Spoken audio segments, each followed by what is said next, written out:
इसका कारण ये जो ट्रिलॉजी मैंने बनाई है, ये मैंने अपने खुद के लिए, क्योंकि मैं चाहता था भारत के सत्य को जानना, और मैं जानना चाहता था कि ये right to truth, right to justice और राइट टू लाइफ जो है, ये तीनों चीज़ें क्या भारत की डेमोक्रेसी में आम आदमी को मिलती हैं कि नहीं मिलती हैं।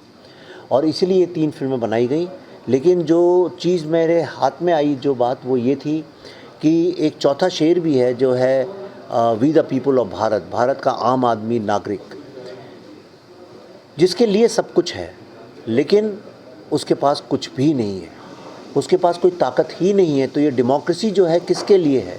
डेमोक्रेसी सिर्फ उन लोगों के लिए है जो किसी तरह से भारत का जो एक करप्शन का कल्चर है उसको यूज़ करके, जो लोग पावर या पैसा जिनने हथिया रखा है, और आम आदमी जो है उसकी ज़िंदगी में सिर्फ कष्ट, भ्रष्टाचार, पोल्यूशन, गंदगी, गड्ढे, यही सब है।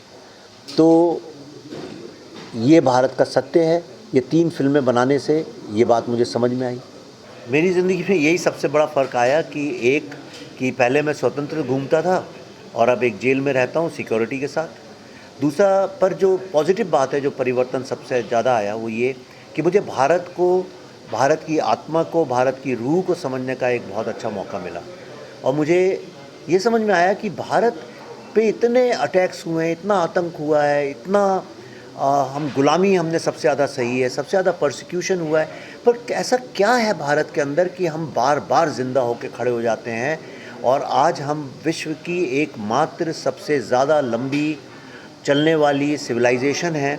तो वो क्या चीज़ है? और मुझे ये समझ में आया कि उसके पीछे का कारण है हमारा त्याग, हमारी तपस्या, और जो हमारी अपने अंदर को समझने की एक जो चाह है, भीतर जाने की जो चाह है, वो शायद एक इतनी बड़ी ताकत है हमारी जो हमको बार बार ज़िंदा कर देती। मैं तो देखिए, जेल हो चाहे बाहर हूँ, मैं सेफ़ ही महसूस करता हूँ, लेकिन इस जेल के अंदर मैं आज़ाद महसूस नहीं करता हूँ।